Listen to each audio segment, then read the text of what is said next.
Well, hello and welcome to my next video. I don't have that much to show off in this video because it's been a crazy week. As life slowly returns to normal and work opportunities come up, I'm going to have less time to be working on this project, which I can't really complain about in all fairness, because having actual paying work to do is amazing and it's going to make life easier in general. It does, however, mean that I can't afford to be spending 12 hours a day working on this project anymore. With that in mind, I did manage to get a couple of things done this week. I'm also now just waiting for the first Tuesday in June, which is when the next asset pack will drop. I'm trying not to spend any money on this project, obviously, and I'm fast running out of assets that I can use to finish furnishing my house. So we'll see what goes free this month on the Epic Games Store. But in the meantime, I have a couple of things that I can show you, so I'm going to hit play. And you'll notice we have an outdoor lamppost now. I'll get to that.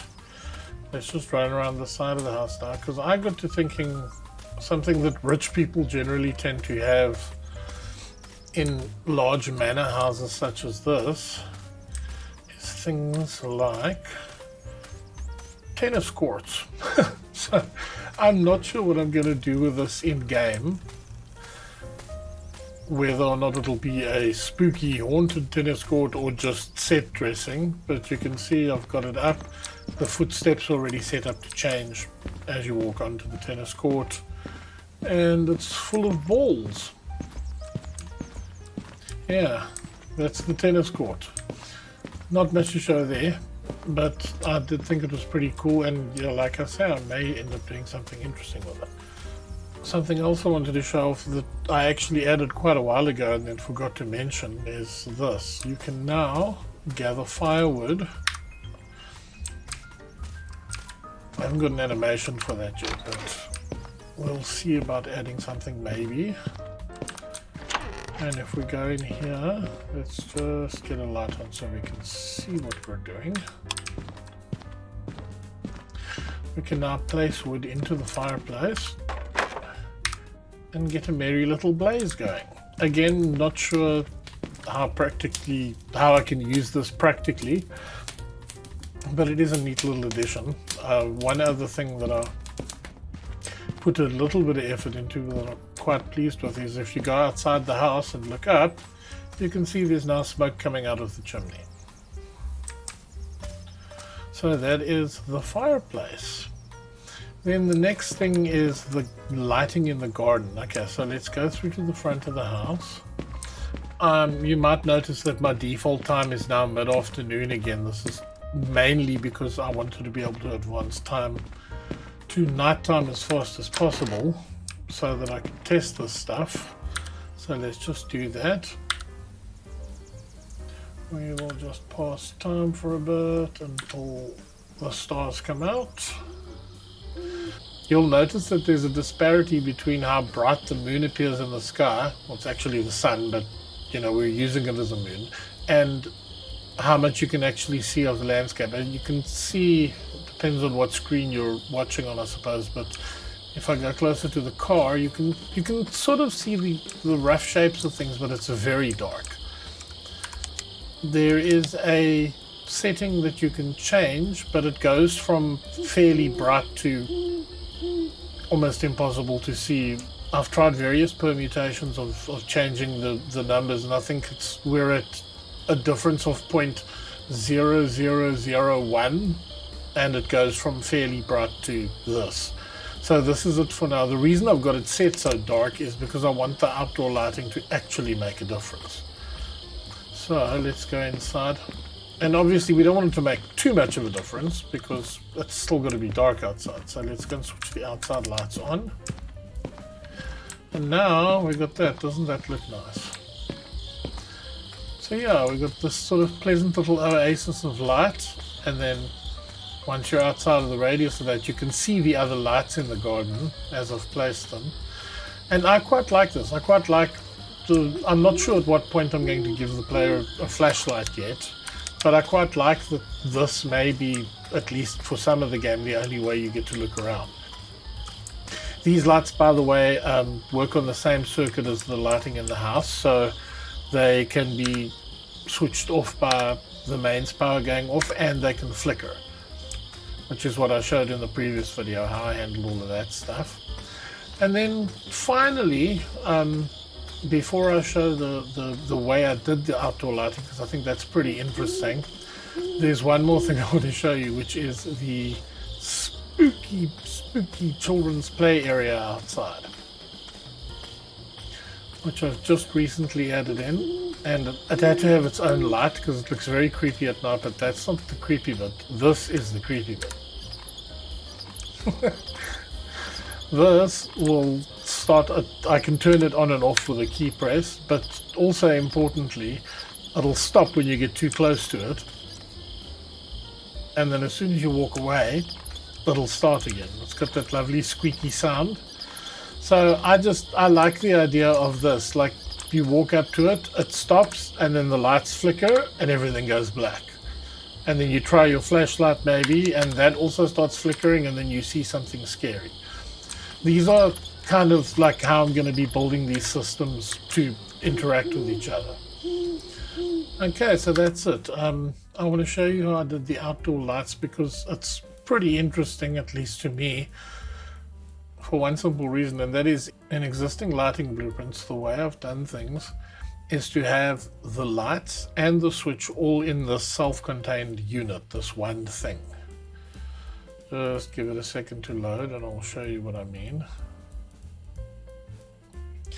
Yeah, so in here you have all the code, but also you have the switch and the collision box that detects when you're close to the switch, and then the light, the static mesh for the light model, and then the light itself, all in one self-contained blueprint. Now this makes having these components talk to each other very easy because they're all together, but it also means every room which may have the lighting, the light switch in a slightly different place, is going to have its own customized blueprint. Now for the outdoor lighting, because the outdoor lights are spread out over the entire outdoor area, the thought of making a self-contained blueprint with all of those lights and a switch in it was just ridiculous, given that I might want to move lights around and things like that. So what I did was I made two blueprints. I made one which is just the light switch, which is this. Let's just pull the window across here. And then I made another one which is the lamp. And these two basically talk to each other through an event dispatcher, which is in the player blueprint. Now the reason I tend to put the event dispatcher in the player blueprint is because both of those blueprints, the light switch and the light, can talk to the player blueprint. So having the component that gets those two to communicate with each other in a place where that both of them can talk to is obviously very important. So if we scroll down here, you will see garden light switch event dispatcher. And briefly, I'm not going to go into a lot of detail here because it's just permutations of stuff I've already shown off. But very briefly, we have the same sort of checks here. I'm creating references to everything. And the same sort of things that will affect the garden lights as affect everything else. Like, are we addressing an individual light, or the light's flickering? Is the mains power on? All of that stuff. But then to switch the light on, instead of the usual way of switching the lights on and off, by having the actual physical light's visibility toggled on and off inside the blueprint, because the light itself is in a separate blueprint, we deal with the code here of interacting with the light switch. Same thing, passing power outage feedback back to player if necessary. And here we are setting visibility, but it's just the little red light that's on every light switch that's being set here. And when we've checked the conditions for light switching on and off, all we do is all of this code is exactly the same in every other lighting blueprint, but then at the end we just call the event dispatcher, which then talks to this garden lamp and every other garden lamp. Now I only made one blueprint, but you'll see here we have this light name variable, and you'll see this little I is open here. This means this makes this variable instance editable. In other words, you can have multiple instances of the same blueprint and have this variable set to different things in each instance. That means I can make each light unique while still using the same blueprint for each light. But when we use a light switch to address them, we want them all to be switched on at the same time. So here we have the same mains power control stuff and the lighting flicker code and all of that stuff. But for light on and off, instead of having the code run directly from the switch as it would in another one, we now have another event dispatcher here, which is just waiting for that event to fire in the light switch code, and that will switch the light on or off depending on its state.